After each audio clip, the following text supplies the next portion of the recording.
Assalamualaikum warahmatullahi wabarakatuh. Hamdan wa syukranillah wassalatu wassalamu ala rasulillah amma ba'da. Sahabat Sidik Anur channel yang mudah-mudahan diberkahi oleh Allah.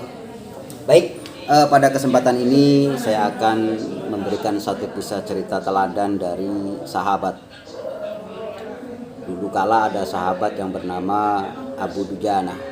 Selain beliau adalah pemberani, sering berjihad dengan Rasulullah Shallallahu Alaihi Wasallam. Bersama Rasulullah, beliau juga terkenal sosok sahabat yang sangat menjaga dari sesuatu yang haram, entah itu keluarganya, sangat menjaga sekali.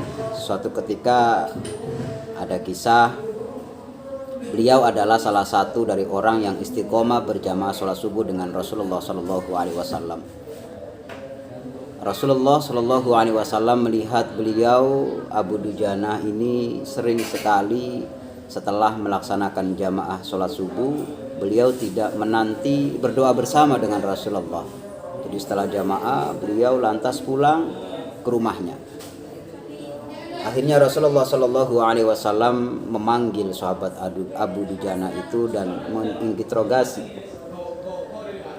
Ditanya oleh Rasulullah, "Wahai Abu Dujana, kenapa engkau setiap kali berjamaah denganku ketika sholat subuh, lantas sebelum doa bersamaku engkau langsung bergegas pulang?" Akhirnya dengan raut muka yang sedih beliau menjawab, "Rasulullah Shallallahu Alaihi Wasallam, kami adalah keluarga dari keluarga yang sangat miskin. Bahkan anak-anak kami itu sering sekali menangis, mengeluarkan air mata karena sebab kelaparan. Dan di sebelah kami ada seorang laki-laki yang mempunyai rumah bertepatan dengan sebelah rumah kami, mempunyai pohon kurma yang sangat lebat buahnya, dan kebetulan pohon kurma itu ada tangkainya yang menjulang tinggi dan sampai berada di halaman rumah kami, ya Rasulullah. Tiap pagi setelah sholat subuh saya langsung bergegas ke rumah. Saya mengambil kurma-kurma yang berjatuhan dari pohon itu. Saya kumpulkan dengan istri saya dan saya kembalikan kepada yang punya pohon kurma itu." "Kenapa begitu ya Rasulullah?" "Saya takut karena suatu ketika saya pernah melihat dengan kepala saya sendiri. Anak saya bangun tidur karena saking kelaparannya, akhirnya melihat ada kurma yang jatuh dari pohon tetangga itu. Saya melihat dengan kepala saya sendiri, kurma basah itu dimakan oleh anak saya, oleh putra saya.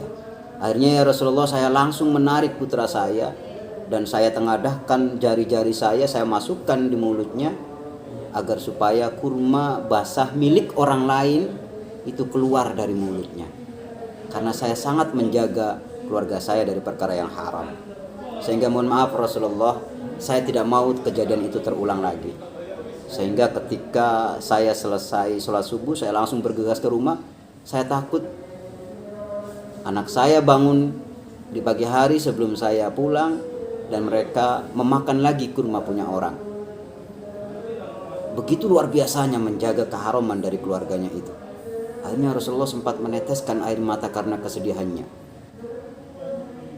Beliau terdiam dan sahabat Abu Dujana itu menceritakan itu sambil terbata-bata, menahan tetes air matanya yang jangan sampai keluar di hadapan Rasulullah Shallallahu Alaihi Wasallam.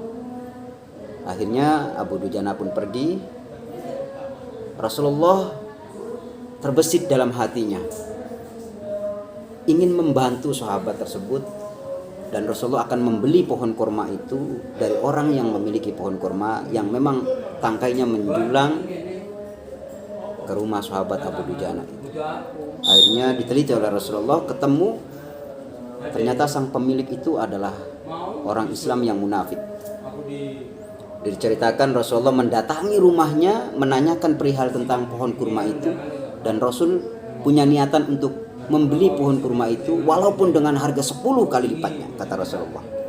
Tapi karena pada saat itu Rasulullah orang yang sangat juhud, tidak ada cerita Rasulullah itu menumpuk harta, sehingga Rasulullah bilang ke pemiliknya, saya akan beli harganya dengan 10 kali lipatnya, nanti ketika saya punya uang saya akan bayarkan uang itu. Apa kata pemilik pohon kurma itu? Ternyata Masya Allah, di luar dugaan sekali. Rasulullah datang ke rumahnya, tapi dia mengatakan dan menjawab, saya tidak akan menjual pohon kurma itu, pohon kurma ini dengan jangka waktu. Kalau ada silakan beli dengan uang langsung, kalau sekarang bahasanya dengan uang cash. Akhirnya Rasulullah kembali, dan suatu ketika sahabat Abu Bakar As-Siddiq tahu tentang peristiwa itu. Sahabat Abu Bakar langsung saja bergerak karena beliau termasuk orang yang dermawan dan juga orang yang kaya. Beliau langsung mendatangi pemilik kurma itu dan langsung menyerahkan uang 10 kali lipat dengan harga kebiasaan pohon kurma di daerah itu. Akhirnya pohon itu dibeli oleh sahabat Abu Bakar, diperuntukkan untuk sahabat Abu Dujanah. Suatu ketika pemilik kurma itu dengan gagahnya sore hari dia mendatangi istrinya, wahai istriku, kurma ini sudah saya jual dengan harga 10 kali lipatnya, dan saya tahu pohon ini tidak akan berpindah meskipun sudah dibeli. Saya yakin saya masih bisa untuk memakan buah dari pohon kurma ini. Dia mempunyai pikiran yang sangat licik semacam itu. Allah ya Karim. Keajaiban datang. Malam hari terlelap semua tidur.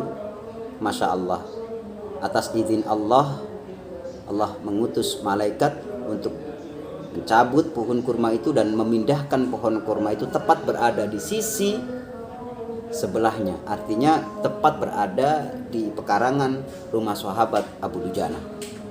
Luar biasa, begitu pagi datang, si pemilik kurma itu yang tadi sudah dibeli bangun dan mendapati halaman rumahnya tidak ada kurma sama sekali. Dia lihat, Masya Allah, ternyata kurma itu sudah berpindah di tempat tetangganya yang miskin tadi. Masya Allah, luar biasa. Akhirnya sahabat Abu Dujanah sangat bergembira sekali, dan alhamdulillah setelah kejadian itu, karena kurmanya dia sudah miliki, hasil dibeli oleh sahabat Abu Bakar, setiap sholat jamaah subuh beliau tidak pernah meninggalkan sampai Rasulullah selesai berdoa. Sangat luar biasa. Sahabat-sahabat yang mudah-mudahan diberkahi Allah, itu sedikit cerita kisah yang sangat luar biasa dari sahabat, dan dapat kita simpulkan bahwa sesuatu yang kita jaga diri kita, keluarga kita dari sesuatu yang haram, itu dipastikan akan mendapatkan sesuatu imbalan balasan dari Allah. Bagaimana caranya kita tidak tahu caranya. Luar biasa. Pohon kurma yang tadi dimimpikan dan mungkin tidak ada terbersit untuk memilikinya, tapi Masya Allah, dengan seperti itu dia sampai memilikinya, asalkan kita terus beristiqomah. Luar biasa. Mudah-mudahan ini bisa kita jadikan panutan, bisa kita kita amalkan sedikit demi sedikit untuk menjaga diri kita, keluarga kita dari sesuatu yang haram atau sesuatu yang subhat. Itu saja mungkin dari saya, mudah-mudahan bermanfaat. Kurang lebihnya mohon maaf. Assalamualaikum warahmatullahi wabarakatuh. Salam surga.